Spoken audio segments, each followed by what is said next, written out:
Now a certain man was sick, Lazarus from Bethany, of the village of Mary and her sister Martha. It was that Mary who had anointed the Lord with ointment, and wiped his feet with her hair, whose brother Lazarus was sick. The sisters therefore sent to him, saying, Lord, behold, he for whom you have great affection is sick. But when Jesus heard it, he said, This sickness is not to death, but for the glory of God, that God's Son may be glorified by it. Now Jesus loved Martha and her sister and Lazarus. When therefore he heard that he was sick, he stayed 2 days in the place where he was. Then after this he said to the disciples, Let's go into Judea again. The disciples told him, Rabbi, the Jews were just trying to stone you, and are you going there again? Jesus answered, Aren't there 12 hours of daylight? If a man walks in the day, he doesn't stumble, because he sees the light of this world. But if a man walks in the night, he stumbles, because the light isn't in him. He said these things, and after that he said to them, Our friend Lazarus has fallen asleep, but I am going so that I may awake him out of sleep. The disciples therefore said, Lord, if he has fallen asleep, he will recover. Now Jesus had spoken of his death, but they thought that he spoke of taking rest in sleep. So Jesus said to them plainly then, Lazarus is dead. I am glad for your sakes that I was not there, so that you may believe. Nevertheless, let's go to him. Thomas, therefore, who is called Didymus, said to his fellow disciples, Let's go also, that we may die with him. So when Jesus came, he found that he had been in the tomb 4 days already. Now Bethany was near Jerusalem, about 15 stadia away. Many of the Jews had joined the women around Martha and Mary to console them concerning their brother. Then when Martha heard that Jesus was coming, she went and met him, but Mary stayed in the house. Therefore Martha said to Jesus, Lord, if you would have been here, my brother wouldn't have died. Even now I know that whatever you ask of God, God will give you. Jesus said to her, Your brother will rise again. Martha said to him, I know that he will rise again in the resurrection at the last day. Jesus said to her, I am the resurrection and the life.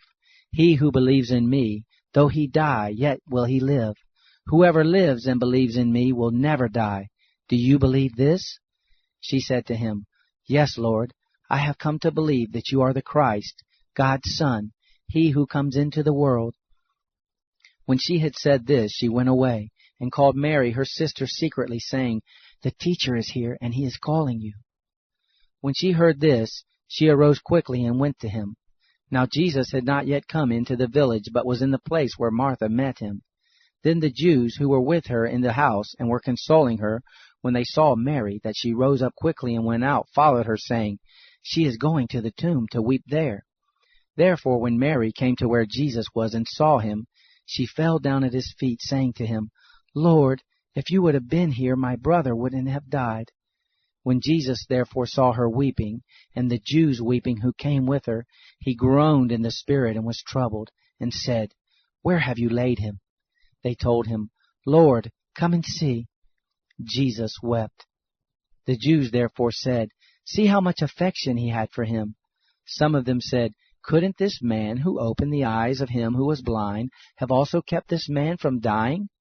Jesus therefore, again groaning in himself, came to the tomb.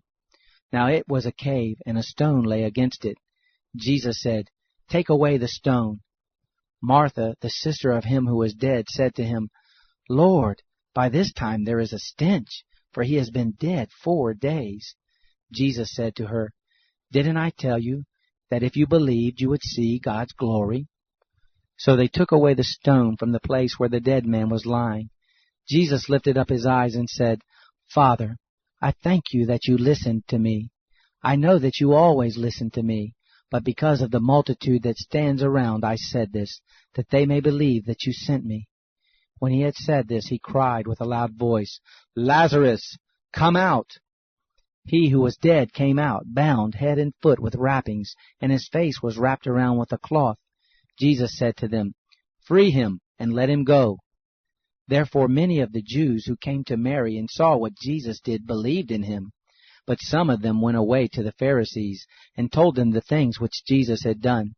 The chief priests therefore and the Pharisees gathered a council and said, What are we doing? For this man does many signs. If we leave him alone like this, everyone will believe in him, and the Romans will come and take away both our place and our nation."